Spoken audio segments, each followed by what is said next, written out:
Hi everyone, welcome to Pytutorial channel.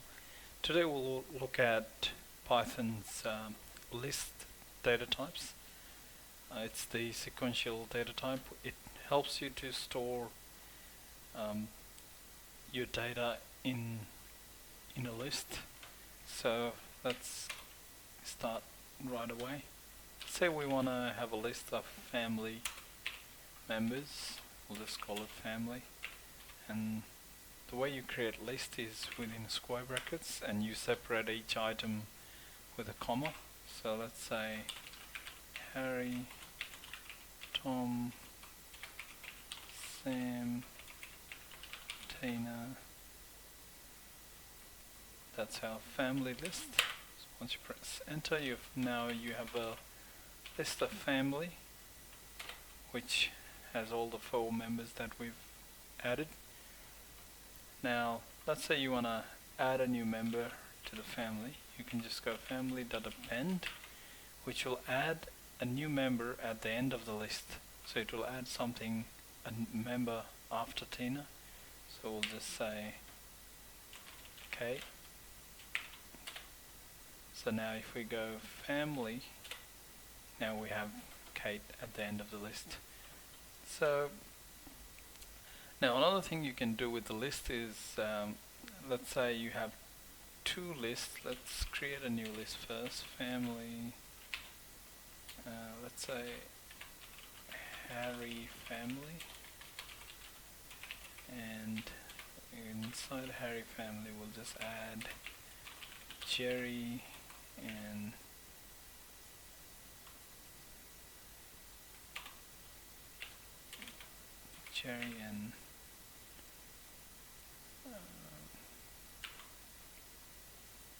Theo. So now we want to add the family and Harry family together. We want Jerry and Theo also be part of this family, so we have one whole family. Let's say big family equals to family plus Harry family. So now big family will include all the members of that family. So now the next feature you can use is to count the length. So you can use the length built-in Python function to count how many items or how many items are in that list. So big family, you have 7, so you can also do length of family plus length of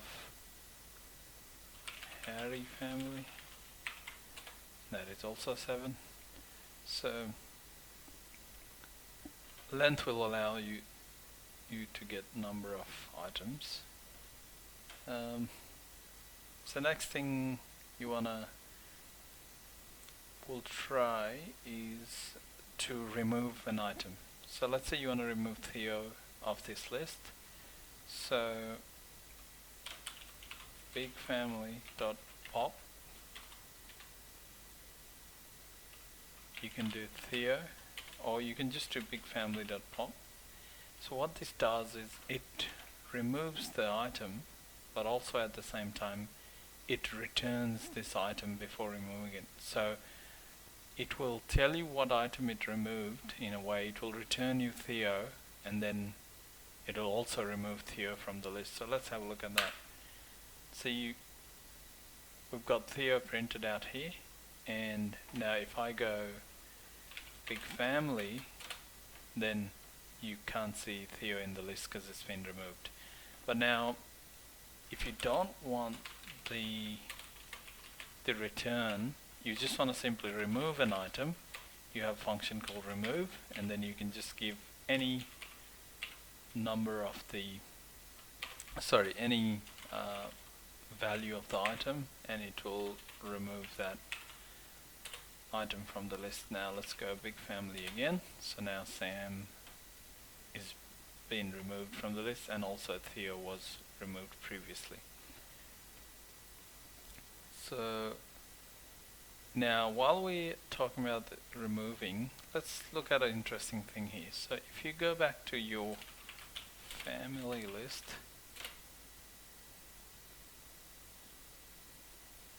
you can see that Sam is still in the list, but we did remove Sam here. So Big Family was a new list created using family and Harry family. So it was a unique list that we've created. So family and Harry family still have Sam and Theo both in those lists.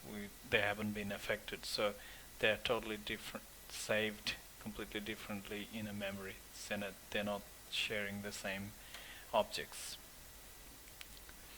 So now let's say in Harry family or in Big Family, you want to access Sam, and you want to know what the index of Sam is, which item Sam is in the list, what's the index. You can go bigfamily.index of, let me just double check. If you type in dot and wait for a second, it'll bring you the list. So you can do index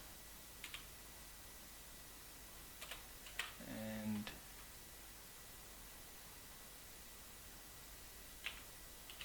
Sam. Let me just try this out first. I don't think I'm doing this right. Bigfamily.index.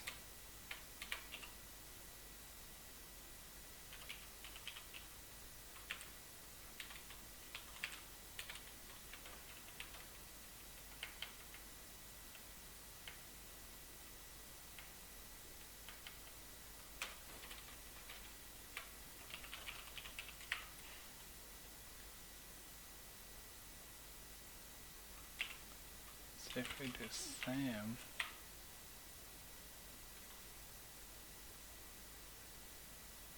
okay, sorry, Big Family doesn't have Sam. Let's just try Tina. So we want to know the index of Tina. So we've got 2. Now if I go big family and then with the bracket if I type 2, so we get Tina back. So we know the index of where Tina is at. And now you can also do something like this to do a check. If Tina in Big Family, then you can say print we love Tina.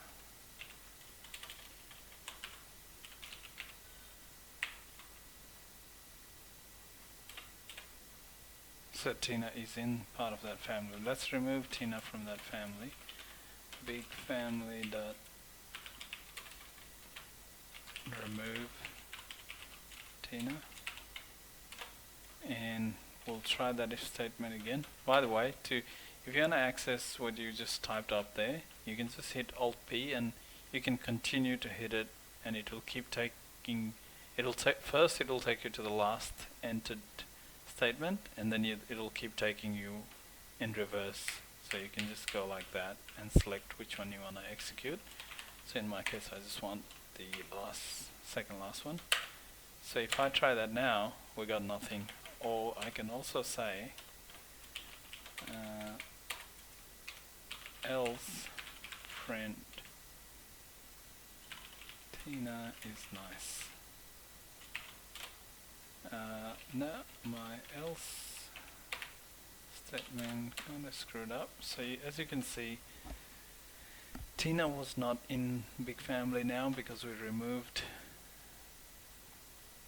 her from the family, and now we got Tina is nice. We don't love her anymore. She's just nice. So now as you can see, there's a lot of things you can do with lists. It's very versatile data types. Now you can also do something like let me check. So family, and you want to check how many toms are in family. You can just do family.count, and then you can say tom, and it will say nothing. Family.count tom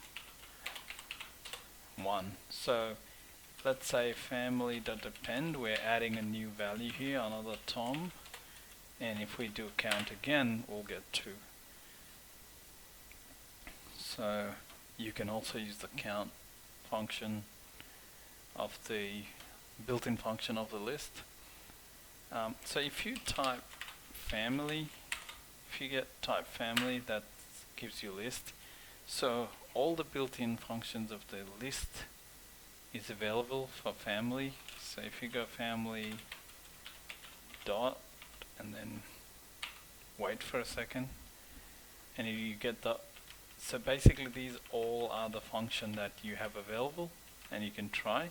So let's say we do reverse and call that function.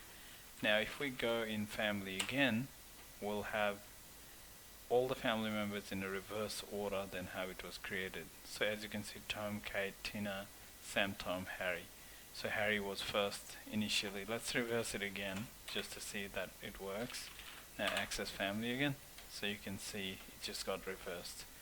So it's always better to just hit that dot sign and then just go through it, see if you can find what you're looking for. So let's just sort. It should sort by alphabet. So family, as you can see, it's now sorted all the items by alphabet. So that's Python list, guys. And the last thing I'll show you is, let's say you have list called awesome, and you can just multiply that by 10 and you just get 10 awesome. So you can just multiply one item in the list to many items. So you can have 10 items of that.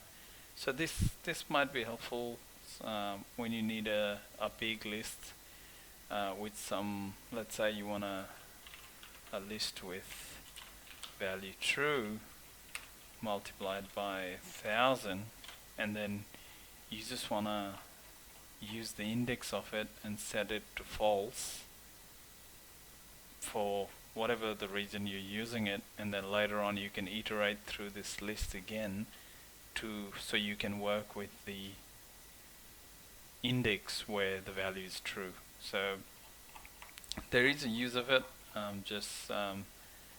might not be too often, but yeah, this type of feature will come in handy. So now the last thing I want to talk about, which we can go in detail later, but I just wanted to show you, if you do happen to see this type of list comprehension, it's called in Python, more Pythonic type of list creation, what I can do is I can create a list just by going I for I in range of 100 and then enter.